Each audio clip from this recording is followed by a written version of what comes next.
Ok. Então, bom dia, hoje 23 de agosto, vamos retomar a leitura do Tomar a Vida nas Próprias Mãos. Eu tenho um poema e, Adriana, você inicia a leitura? Legal. Só, e eu cuido aqui do pessoal entrando. Então, eu vou ler o poema e vamos iniciar o capítulo 11, que é a autobiografia. Ok? A transformação. Não basta esperar que um novo tempo amadureça. Nós somos esse tempo que se transforma e renasce dos restos de um tempo que se acaba. Quando espero que o milagre aconteça fora de mim, sou parte do tempo antigo que resiste à mudança. Mas se vivo por inteiro essa existência, com as cores e as formas que ela toma para me enganar, sou parte da transformação que se ensaia e que está sempre mudando cada coisa devagar.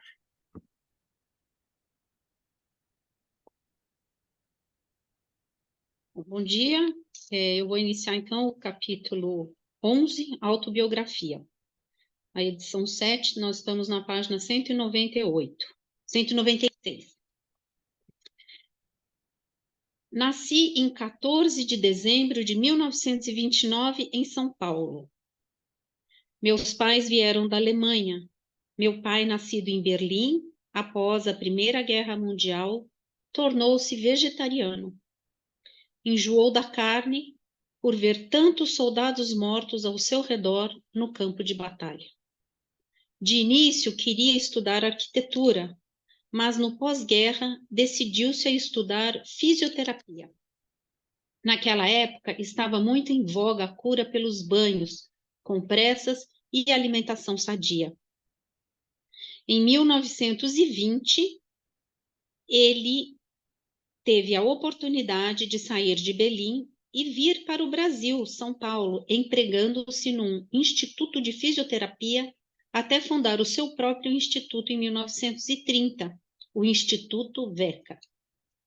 Originalmente, eles eram em 3 irmãos. Um deles faleceu na guerra e o outro se casou com uma moça da região mais ocidental da Alemanha, cuja irmã, Charlotte, meu pai fez vir para o Brasil a fim de tornar-se sua esposa, embora nunca tivesse visto.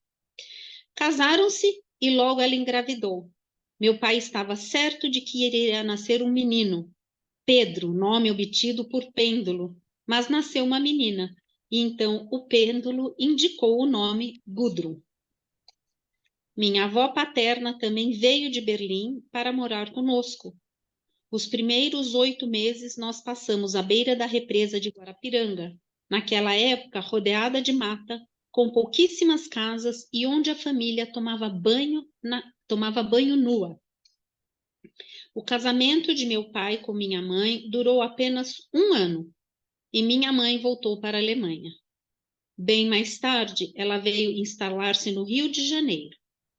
Fui criada por minha avó e por meu pai. Mudamos-nos para Vila Mariana.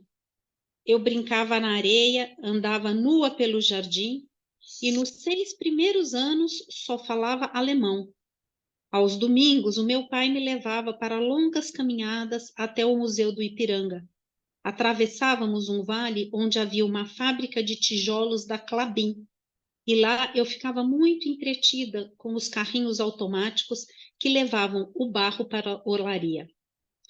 Para chegar ao museu, tínhamos de atravessar um córrego sujo e feio, o Riacho Ipiranga, onde Dom Pedro declarou a independência do Brasil. Colhíamos amoras silvestres e observávamos a natureza. Minha alimentação era puramente lacto-ovo vegetariano.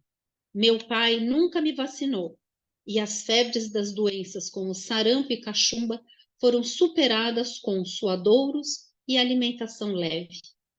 Minha primeira lembrança é de certo momento no quarto. Eu estava brincando com bolas de gude sobre a cama da minha avó quando caiu um raio forte e saíram faíscas pela tomada. Quando eu estava com 4 anos e meio, meu pai se casou novamente com a Tita.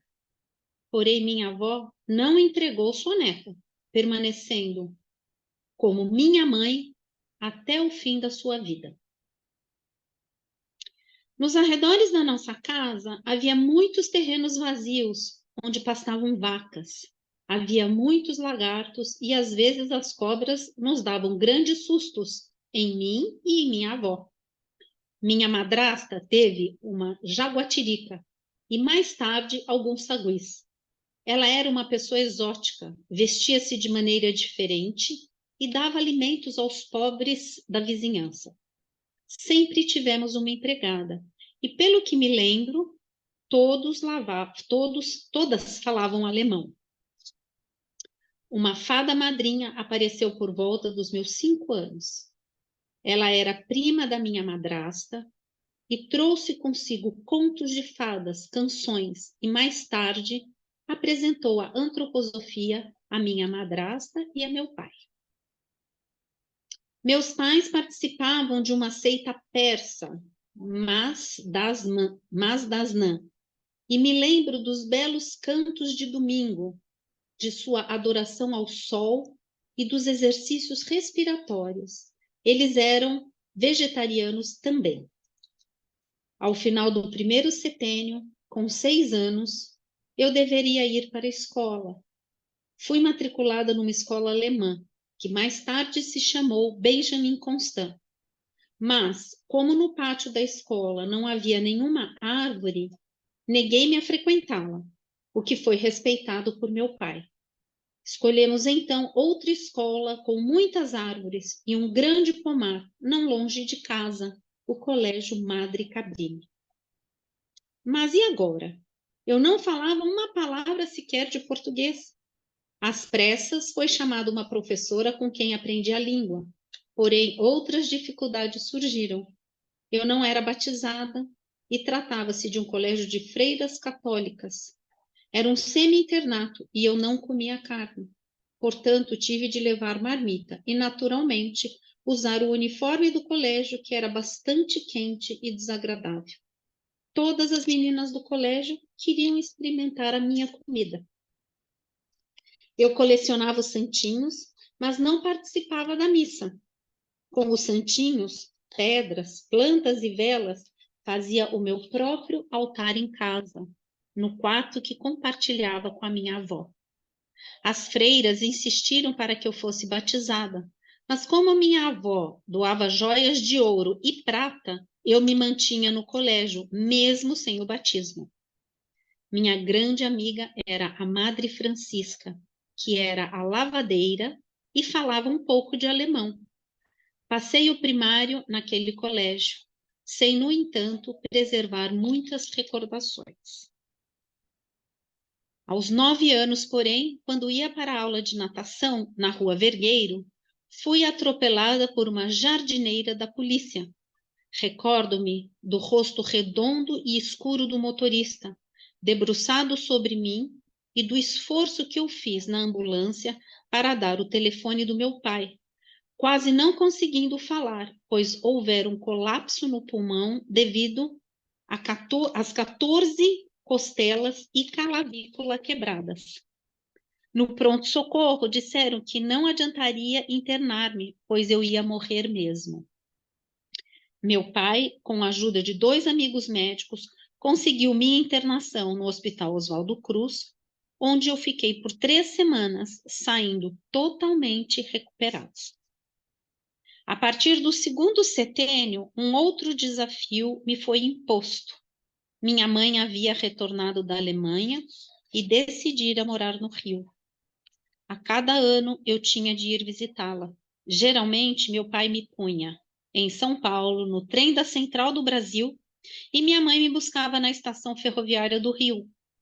Só na primeira vez, o meu pai me acompanhou durante a viagem. O bilheteiro não acreditava que eu pudesse pagar meia passagem, pois eu era muito grande e colocava-me numa situação desagradável, perguntando sempre que eu passava quantos anos eu tinha. O trem acompanhava o Rio Paraíba e vê-lo era um consolo para mim. A cada estação, Lorena, Cachoeira, Queluz e muitas outras, o trem parava para abastecer-se de lenha e água. Lembro-me ainda dos vendedores gritando: creme de vassouras, que só mais tarde eu descobri ser um queijinho cremoso de uma cidade do interior.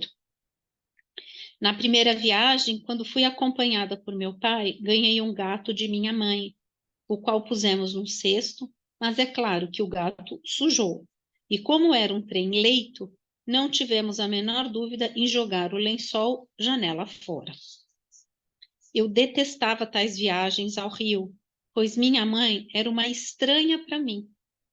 Queria forçar-me a comer carne e tomar banho frio de chuveiro. Eu pensava comigo, quando as pessoas são más, deve haver algo de errado com elas. A situação das visitas ao Rio só melhorou quando minha mãe se casou novamente e teve mais 2 filhos, uma menina e um menino. Seu marido me levou para conhecer os morros chamados Dois Irmãos, a Gávea e, naturalmente, o Corcovado e o Pão de Açúcar. Ele tinha uma fábrica de abajures. Eu o acompanhava para costurar e pintar abajures como passatempo.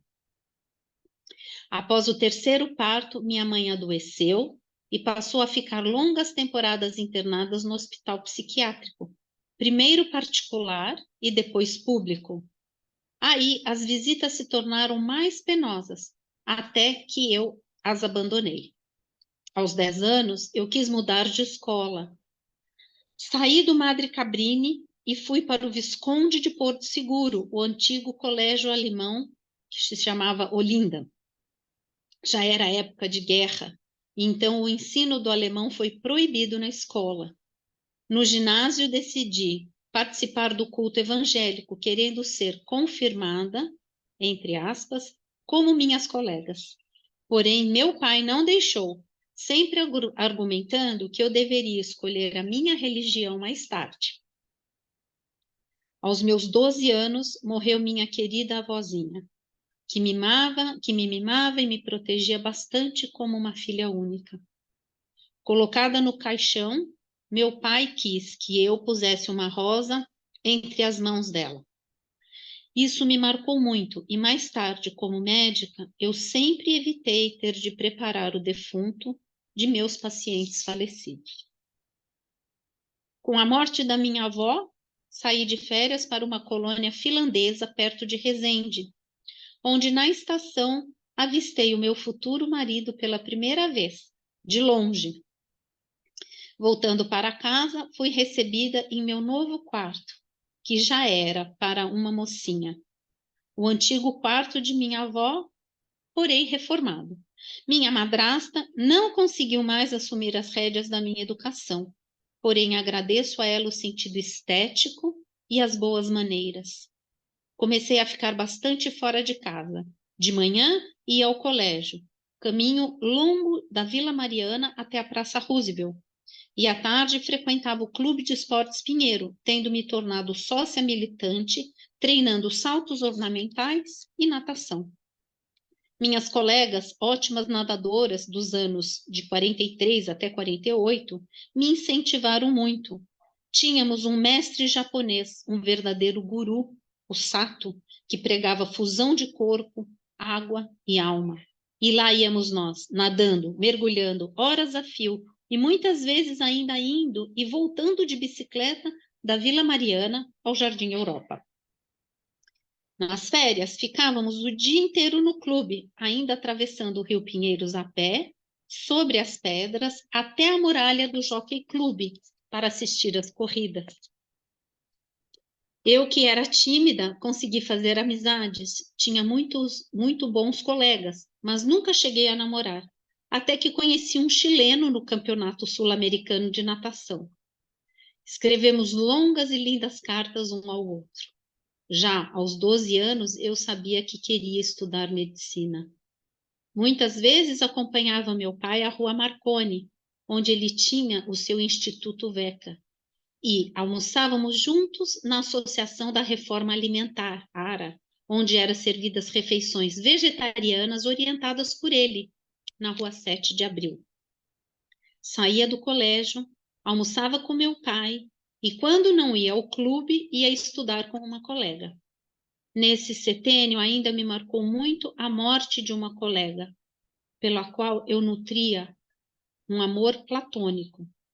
A morte de um colega, pelo qual eu nutria um amor platônico, que, num salto em argolas, fraturou a vértebra cervical, ficando alguns dias em estado de coma até morrer. Aos 14 anos, mudei novamente de colégio, indo para o Bandeirantes. Até então, não era boa aluna, mas então parece que despertei, pois logo me tornei uma das melhores da classe, amando a química, a física e a biologia. E continuava nadando, participando de campeonatos.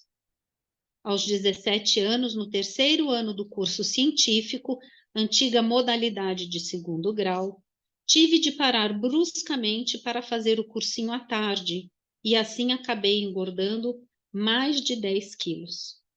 Minhas colegas e eu estudávamos juntas, mas eu nunca consegui madrugar. Achava que um bom sono me deixava com a cabeça melhor do que pervitins e cafés, e confiava mais em minha sorte do que em meu conhecimento. E assim foi. Prestei vestibular na USP ao fim dos 17 anos e, por sorte, entrei em 66º lugar. Havia 80 vagas. Quase não acreditei, pois já estava na praia com minhas amigas quando a notícia enviada por meu pai me alcançou. E lá estava eu, sem muito saber como, com mais 80 colegas na sala de anatomia, dissecando cadáveres, olhos lacrimejantes pelo formol, porém contente. Nas horas livres, estava na piscina ou embaixo dos pés de jaca que rodeavam a faculdade. E nem acreditei, os primeiros 2 anos se passaram. Prêmios Montenegro. A histologia me fascinava e eu ficava horas ao microscópio. E, por certo, a miopia, que me acompanhava desde os 14 anos, piorou bastante. A ciência me fascinava. Amizades eu as tinha com os estudantes mais velhos de outros anos, participantes da turma que ia ao teatro e do grupo dos comunistas. Até curso de arte e música fui fazer para ampliar os horizontes. Não perdi as entradas gratuitas para as óperas e concertos do Teatro Municipal, nem o dia do cinema grátis. A partir do terceiro ano, já começaram os trabalhos práticos na enfermaria do Hospital das Clínicas. Eu consegui a confiança do meu chefe, que já a partir do 4º ano permitiu que eu tomasse conta de uma enfermaria de 12 leitos e até mesmo receitasse para os pacientes. Só uma vez tivemos um problema, com um assistente já do 5º ano, pois eu trouxe de casa terra pura, bolos alba, para dar a um paciente com diarreia, cujos sintomas não paravam com nada. E aí o colega se revoltou, dizendo ser impossível que eu fizesse isso. Na primeira aula de clínica, no Hospital das Clínicas, os estudantes examinavam um paciente cardíaco quando ele morreu na nossa frente. Sempre me incomodava o fato de um batalhão de estudantes acompanhar o docente ou seu assistente nas visitas e todos examinarem o paciente, não sendo possível nenhuma intimidade com ele. A partir de meus 18 anos, meus pais frequentavam palestras antroposóficas. Assim, quando eu tinha 21 anos, caiu-me às mãos um livrinho sobre a cristalização com cobre, de Ehrenfried Pfeiffer. A fórmula indicava que se deveria juntar uma solução de cloreto de cobre e uma substância viva, seiva de plantas ou sangue humano. Em condições de temperatura e ventilação adequadas, o cloreto de cobre cristalizaria numa determinada forma, e a leitura desta forma cristalizada permitiria identificar a planta, ou mesmo revelar o estado de vitalidade dela, ou ainda, no caso do sangue, diagnosticar certas moléstias de seu portador. Como meu chefe tinha um laboratório de pesquisa do câncer no quarto andar da faculdade, pedi a ele para reproduzir lá as cristalizações. Como a técnica é bem aprimorada e as condições não eram ideais, a pesquisa se inviabilizou. Mas, apesar disso, um dia consegui realizar uma cristalização com sangue e fiquei maravilhada. De um centro, todas as agulhas de cristal que se formaram irradiavam para a periferia. Ao ver esse fenômeno, tive a vivência forte de que o espírito ordena a matéria. Foi uma peak experience como a denomina R. Assagioli, e minha biografia coincidiu com os meus 21 anos. Essa Assagioli foi uma psicanalista. Assagioli em minha biografia coincidiu com meus 21 anos. Foi a vivência do nascimento do meu eu. Podemos parar aqui para... seu microfone está... Desculpa. Vamos dar uma respirada e fazer alguns comentários, né? Começam os encontros, né? Principalmente ligando ela à antroposofia, né? Porque o primeiro encontro acontece com a prima da madrasta, que apresenta a antroposofia para ela, para os pais, para a família, né? E quando ela está fazendo medicina, o livrinho do Pfeiffer, né? Ele é um antropósofo, ele é um cientista alemão que trabalha com agricultura biodinâmica, né? Então, ela começa a estudar a medicina ortomolecular. Então, ela está dentro da medicina convencional, mas já ampliando isso para outros conhecimentos. E aí, esse Ascioli, né, que a Adriana fala, ele era um psiquiatra, né, que fez uma psicossíntese da psicologia humanista e transpessoal. E essa pessoa é mencionada no Fases da Vida, do Liverhood, né? Então, provavelmente, ela leu isso, né? E ela entende que essa experiência que ela tem, essa peak experience, né? Peak experience, né? Ela tem uma ampliação de consciência, né? Assim, ela percebe, né? Então, ela tem muita consciência, né, do que, aliás, ela tem essa consciência desde cedo, ela escolhe as escolas que ela vai frequentar, né? É interessante que ela já tem esse olhar, esse eu forte, mesmo ainda não consolidado, né, não nascido. Mais alguma observação?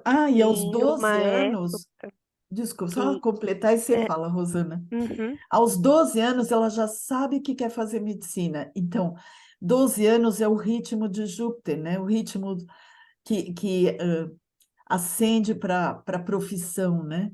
Então, aos 12 anos, ela já sabe o que ela quer ser. Rosana. O que eu só ia comentar é que nessa época as crianças não tinham muita voz, né? Uhum, Então ela também tinha uma família que acolhia, né? Que talvez incentivasse isso também, né? uhum.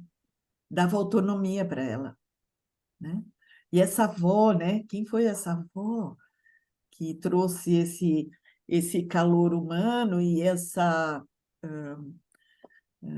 autoridade para a própria Gudrun, né? Para que ela seguisse o seu caminho.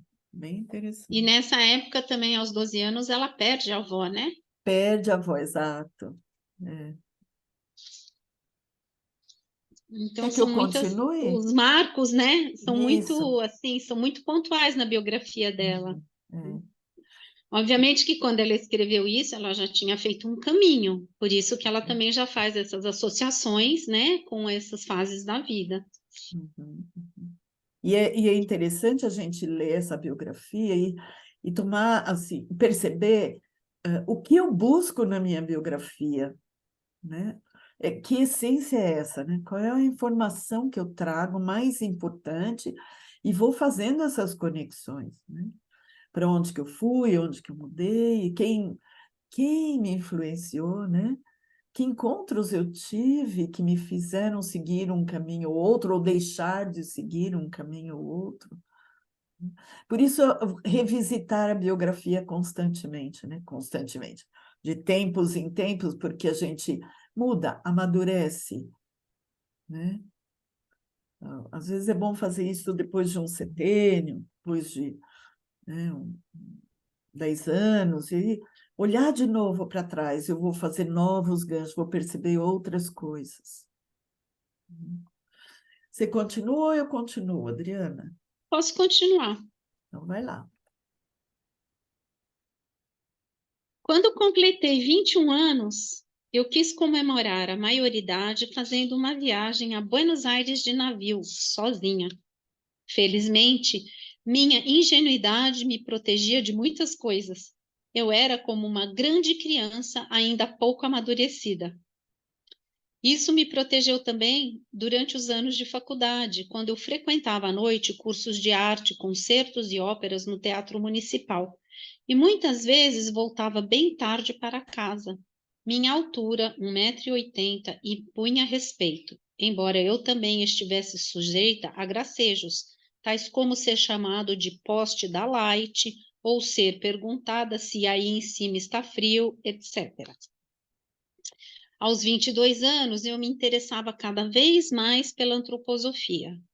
Um médico antroposófico, já idoso, de Hamburgo, veio dar uma palestra sobre Goethe, ocasião em que conheci o meu futuro marido, Pedro Schmidt, que estava em férias por apenas 3 semanas no Brasil, e então tivemos um namoro intenso. Foi quando eu despertei a parte afetiva do relacionamento. A partir daí, nós nos correspondíamos frequentemente. Pedro estudando na Universidade de Denver, nos Estados Unidos, e eu aqui. Até que um dia ele resolveu pedir-me em casamento, por meio de cartões postais belíssimos. Meu pai não gostou muito, pois eu ainda estudava. Mas, de todo jeito, eu pretendia terminar os meus estudos. E como o pêndulo já havia indicado o nome Pedro, na época do meu nascimento, ele acabou cedendo. Ficamos noivos por carta. Algum tempo depois, Pedro voltou ao Brasil e, após umas 3 semanas, resolvemos nos casar, pois os meus pais iriam viajar para a Europa e nós poderíamos morar e tomar conta da casa. Hoje, olhando para trás, achamos que poderíamos ter curtido mais esse noivado, uma vez que se tratava também do meu primeiro amor. Como estava no 5º ano de medicina, eu tinha de fazer um trabalho de higiene pública e escolhi então como local a cidade de Cabo Frio, aproveitando a viagem para a lua de mel. De passagem pelo Rio, resolvi visitar minha mãe para apresentar o meu marido. Na época, ela já estava muito debilitada, acamada no Instituto Psiquiátrico de Jacarepaguá. Mal podia falar, porém, me parecia lúcida e nada perturbada na mente, assinalando com a mão ter compreendido que aquele era o meu marido. Poucas semanas depois, ela faleceu. Hoje eu sinto que, além de me fazer nascer, ela teve o papel de me colocar, no fundo do coração, uma pergunta: o que é o ser humano e por que ele age assim? Ora praticando o bem, ora praticando o mal? Ela trouxe para a minha biografia a questão da alma humana e os seus segredos. Levamos a barraca construída por Pedro e, ao lado do forte em Cabo Frio, nós a erguemos. Naquela época não havia ainda barracas à venda. Com a chuva, ela logo mostrou seus defeitos, pois acumulava água no teto. Assim mesmo, nossa primeira filha, Aglaia, foi concebida naquela noite. No dia seguinte, procuramos o prefeito da cidade, que nos colocou num hotel cujas paredes divisórias tinham apenas 2 metros de altura e, portanto, escutava-se tudo de todos os quartos vizinhos. Mesmo assim, foi uma aventura interessante. Conhecemos as salinas, o pequeno hospital e a central elétrica. A partir dessa visita, sabíamos que quando a luz da cidade diminuía, era porque o negrão, que tomava conta da voltagem, tinha adormecido. Acordando de supetão, ele logo regulava a voltagem correta e a luz voltava ao normal. No 6º ano de faculdade, nasceu então a nossa primeira filha, Aglaia, a quem eu aguardava com grande expectativa. Ela era carregada para o berçário do Hospital das Clínicas, onde esperava as mamadas entre uma aula e outra. Foi amamentada assim por alguns meses e depois permanecia em casa com a avó paterna, para cuja casa nós havíamos mudado. Não é fácil viver com a sogra. Essa situação, porém, só durou alguns meses, até que nos mudamos para a nossa própria casa. Pedro começara a indústria de cadeiras Giroflex e logo nasceu, aos meus 25 anos, a segunda filha querida, Sol. Logo percebi que praticar a medicina me era muito fácil e durante o estágio mantive um consultório junto ao Instituto Fisioterápico do meu pai. No entanto, cuidar da família e de 2 crianças me exigia bastante esforço e era um aprendizado todo novo, pois eu tinha sido filha única. Depois de formada e após ter feito 1 ano de estágio, candidatei-me à vaga de médica escolar na recém-fundada por um grupo de 4 casais, entre eles os meus sogros, a Escola Higienópolis, mais tarde a Escola Rudolf Steiner, a primeira escola Waldorf do Brasil, no bairro do mesmo nome. Aceita, resolvi estudar medicina antroposófica na Suíça, com a ajuda da Veleda de lá. Nesse período, tive de separar-me das 2 queridas filhinhas, que ficaram com os meus pais, a nona Tita, minha madrasta, e o Opa Krokel. Eu tinha também uma excelente babá que acompanhava as crianças. Acho que a gente pode fazer mais uma pausa aqui, né? As escolhas que a gente faz na vida, para que ela pudesse dar continuidade, né, ao estudo, ao aprofundamento numa área muito nova e que isso só poderia acontecer fora do país, ela abre mão do cuidado das filhas, né? É uma escolha difícil isso. E eu vejo sempre muito esse pai, né? Esse pai que apoiou uma vida, né? Ele fez todo esse papel de pai, de mãe, de levar, de buscar, de apoiar, de acolher, de tomar as decisões, né? Toma vacina, não toma vacina, quer dizer, ele fez esse papel. Infelizmente, a madrasta traz para ela até agradecida, né? A questão da estética, dos bons modos. Então, ela teve esse olhar também depois para essa madrasta, né? E ajudou, né? Porque ela era muito livre, né? Então ajudou a dar Trouxe uma uma forma, né? Uma Isso. estética para ela. Ela era uma mulher grande, né? Quem a conheceu sabe, ela parecia um totem, né? Nossa, Uma muita personalidade, uma força, força. Ela entrava nos lugares, não tinha como passar desapercebido, né? Imagina uma mulher de 1,80 m. Né? E não só isso, né, Odília? A atitude dela. Ela era uma mulher de poucas palavras, né? Mas ela tinha uma força no olhar, nas atitudes. Ela, né? Ela era muito. O eu dela era muito presente. Muito presente. Não precisava falar nada. Ela só olhava, já direcionava tudo. Ela olhava, o povo corria. Bom, partimos, meu marido e eu, para a Suíça. Naquela época ainda se viajava bastante de navio e o sócio da Giroflex veio buscar-nos em Gênova. Pernoitamos no Lago de Como. De Cabo Frio para o Lago de Como tem uma diferença, né? Eu tinha a impressão de estar num enorme parque e não na natureza virgem em que eu imaginava aqueles chalezinhos de madeira suíços que só mais tarde vim a conhecer. O que me causou estranheza também foi ter de pagar pelo banho. Enfim, chegando a Allesheim, na Suíça, os amigos e o meu marido me deixaram em minha moradia, no sótão de uma casa de madeira de 4 andares. No dia seguinte, começava um curso de introdução à medicina antroposófica, com duração de 4 semanas. Eu não entendia muito as palestras, mas adorava a euritmia, que acontecia todas as manhãs. Sentia-me tão bem e me modificava tanto que meu marido, quando vinha nos fins de semana, até me estranhava. Ele permanecia durante a semana na fábrica Giroflex da Suíça, em Koblenz. Após o período do curso, ao passear em Zurique no final de semana, senti-me flutuando acima do corpo. Soube, desde então, que não podia exagerar no estudo da antroposofia, pois o meu corpo etérico tinha uma ligação frouxa com o físico, devido àquele acidente sofrido aos 9 anos. Após as 4 semanas, fiquei mais 2 meses como assistente do Dr. Alex Leroy, português de nascimento, que se dedicava à pesquisa do câncer do ponto de vista antroposófico na clínica Ita Wegman e no Instituto de Câncer ISIA, por ele fundado. Foi um verdadeiro encontro de alma para alma, e ele me deu as meditações, inclusive a da pedra fundamental, que eu comecei a praticar.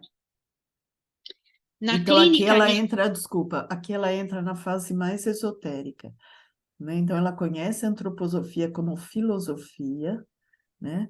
A medicina como a porta de interesse, e esse encontro com o Dr. Alex, né? Ela se aprofunda no sentido esotérico, né? Então, ela começa a meditar, né? Até porque ela percebe que ela tem um corpo etérico mais solto. Então, quando ela estudava antroposofia, né, ela precisava centrar mais, né? Mas é um encontro fundamental aqui. E a pedra fundamental, para quem não sabe, quando o primeiro Guetiano foi incendiado, né? Rudolf Steiner lança uma nova pedra fundamental, mas não física, mas em forma de um poema, né, de uma meditação, vamos dizer assim, e ele fala que essa pedra fundamental, então, é para ser colocada nos corações das pessoas. E ele anuncia essa pedra fundamental no Natal, né, de 23, certo, Adriana? 23, isso. Dando início ao novo Guetiano. E aí, de uma forma extremamente espiritual, né? Porque não é uma pedra fundamental física, né? Não é algo que a gente enterra, né? E coloca fisicamente, mas algo que até hoje a gente medita, podemos meditar, né? Que tem uma profundidade muito grande. Ok? Na clínica Ita Wegman, fui muito bem acolhida. O doutor Sushant, o pai, me recebeu dizendo: aí vem uma velha conhecida. Da doutora Deventer, recebi os textos dos cursos de Natal e Páscoa para jovens médicos, apesar dela me recriminar por ainda não ter lido Teosofia. Do Dr. Gunther, recebi o curso de Agricultura Biodinâmica. Sentia que todos os caminhos estavam abertos. Voltando ao Brasil, montamos no banheiro da nossa casa um grande depósito de remédios da Veleda, até que no ano seguinte o Dr. Alex Leroy e sua esposa Rita vieram nos visitar para dar palestras e atender a clientes. Eles acharam que deveria ser fundada uma Veleda no Brasil, o que de fato aconteceu no mesmo ano, em 1957, necessitando-se para isso de uma farmacêutica antroposófica que veio da Europa. Eu trabalhava, então, no Instituto Fisioterapêutico VECA, do meu pai, onde tinha o consultório na Rua Marconi. Fazia visitas domiciliares e era médica da Escola Higienópolis. Uma das primeiras pacientes que tive foi uma senhora com icterícia grave. Ela era mãe de 3 filhos, um deles ainda bebê, e ela tinha de ficar acamada. Para ajudá-la, levei uma de suas crianças para ficar em casa com as minhas filhas. Essa criança se tornou uma grande amiga das minhas filhas, era como uma afilhada. E a mãe, mais tarde, foi uma boa amiga. Vi logo que só indicar remédio não era a solução, pois havia um contexto social a ser considerado. Para a mãe ficar acamada, era preciso que viesse a mãe dela para ajudá-la. Eu me empenhava muito pelos clientes e logo fui convidada a atender pacientes com câncer em outros estados e também no Chile. Tinha pouco tempo para leitura, creio que ainda não havia lido a Teosofia, mas praticava regularmente as meditações para jovens médicos, de onde provavelmente tirava as forças para a cura. Também seguia conselho de um professor universitário, com o qual tinha um paciente de câncer em comum. Examinar sempre o paciente. Aos meus 27 anos, morreu minha madrasta. Meu pai ficou sozinho, mas tinha boas amigas que o ajudavam. Aos 28 anos, tive rubéola junto com as minhas filhas. Era todo um contexto novo dentro da antroposofia e meu organismo lançou mão de uma doença infantil para ajudar-me a limpar dos contextos velhos. Esta foi, para mim, a crise dos talentos. E veja, né, desculpa de novo, Adriana, a crise dos talentos como uma doença e uma doença infantil, né? E por que dos talentos? Porque tinha a ver com o caminho dela, que era a medicina, né? Então, toda a ressignificação de o que é doença, que doença é essa, né? Bem interessante e incomum, né? Porque normalmente a crise dos talentos muitas vezes está bem direcionado ao o que eu estou fazendo profissionalmente, né? Na verdade, é exatamente isso, porque no contexto dela, ela é médica. Sim, mas muitas vezes a crise dos talentos, ela vem com uma pergunta, estou no caminho certo? É, E eu acho que no caso dela foi a confirmação, né? é, Através da experiência própria dela. verdade. A Escola Higienópolis recebia professores da Europa e outros grupos de jovens. Nós sentíamos muita alegria por participar de grupos de estudos e por ter uma atuação intensa na vida escolar. Nessa época, tornou-se necessário mudar a escola do bairro Higienópolis para uma área bem maior. Adquiriu-se um terreno maravilhoso na região sul da cidade. Era arborizado e sobre ele havia uma construção antiga, que logo foi complementada com uma nova, para abrir o curso primário. Além do salão de euritmia, ficava no bairro... Não, além do salão de euritmia, ficava no bairro de Santo Amaro. Aos 29 anos, engravidei do 3º filho, Thomas, e eu resolvi descansar um pouco do trabalho. Senti, olhando retrospectivamente para a vida, que desde cedo eu assumira responsabilidades maiores do que, na realidade, poderia suportar. Por exemplo, a responsabilidade médica do instituto de meu pai. Na escola Higienópolis, era diretora oficial, por ser a única que possuía diploma brasileiro. E em casa, além dos cuidados com a própria casa, era mãe e esposa. Não me lembrava que ela tinha sido diretora da escola, porque além de diretora, ela era médica, né, da escola. Então, ela tinha 2 funções.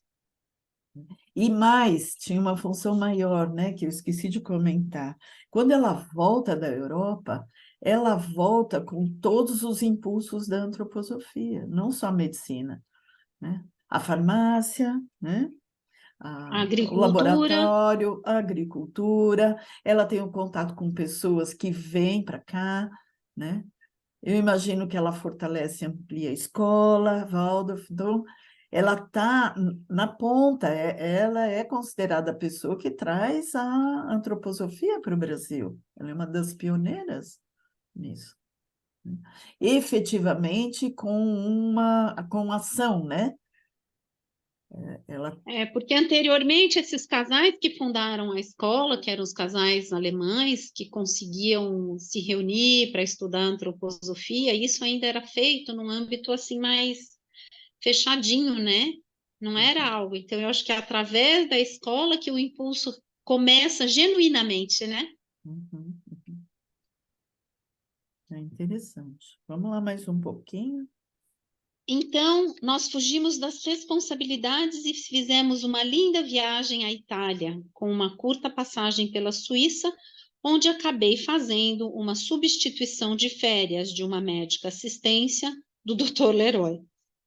Porém, regressamos em meu 8º mês de gestação, numa belíssima viagem de navio. Aliás, como também já havia sido a ida para lá. Assim pude dar à luz, livre de trabalho, a um lindo menino, amamentando-o bem e complementando sua alimentação com suplementos de farinhas biodinâmicas trazidas da Europa. Eu curtia essas épocas da vida em que não estava dividida entre a atividade médica e ser mãe.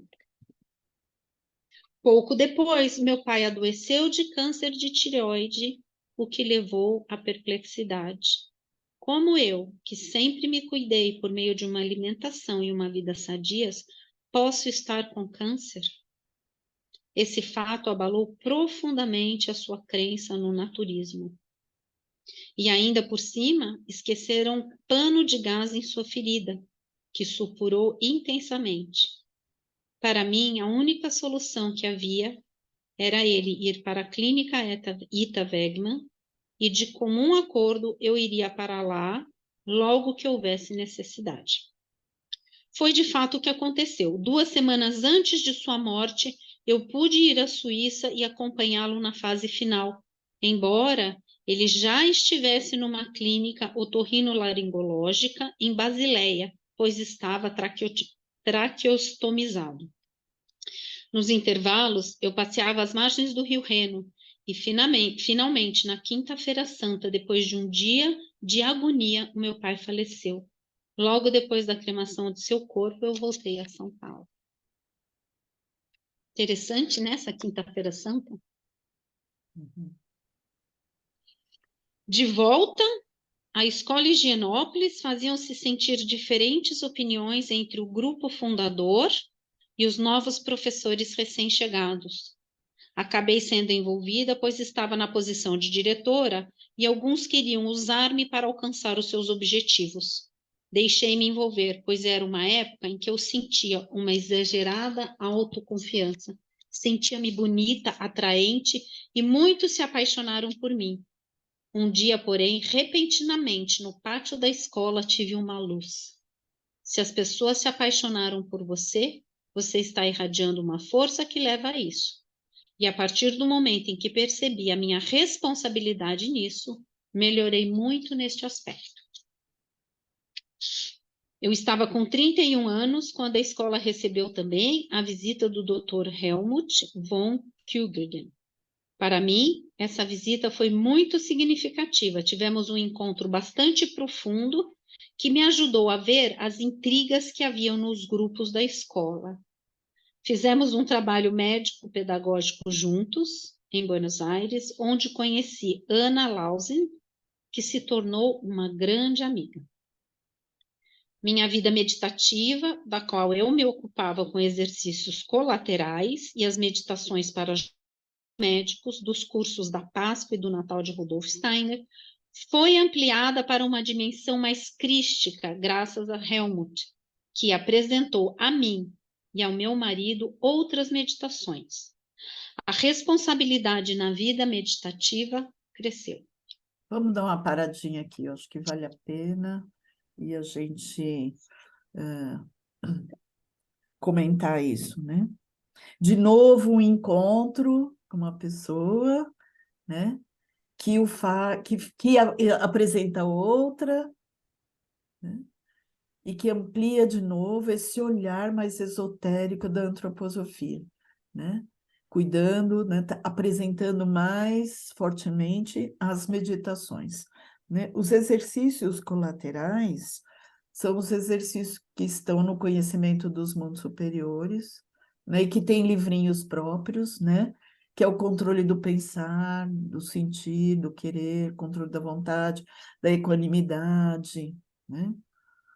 Do juízo, vale a pena. São 6 exercícios que eu acho que são imprescindíveis, né? É um bom começo, né? Porque a gente precisa começar pelo controle do pensar. Nosso pensamento não é controlado por nós, ele vagueia, né? Quando a gente vê, estamos pensando outras coisas. Por que que eu estava pensando naquilo? Porque não temos controle. E para que a gente possa, né, trazer essa força de eu, a gente precisa ter o controle do pensar. E também o controle do querer, porque, né, o fiz sem querer, fiz sem pensar, né, é o que a gente usa muito, né? Não queria fazer isso, fiz sem querer, fiz sem pensar. Por quê? Porque não temos controle, né? Nosso pensar vagueia, nosso querer é adormecido. Nosso querer é o impulso mais frágil em nós. E a gente precisa fortalecer para que a gente tome a vida em nossas mãos. Então, essa descoberta que ela faz, né, dos exercícios colaterais, né, além das meditações que ela já fazia para os médicos, né, e os cursos mais esotéricos, né, de Páscoa e de Natal, né, ela vai ampliando isso, né, se aprofundando, né, nos conhecimentos mais esotéricos da antroposofia, né? Vamos dar uma paradinha aqui, faltam 5 minutos, a gente para a gravação e conversa mais um pouquinho, pode ser? Tudo bem, Adriana? Sim? Parei, né? Não, não parei.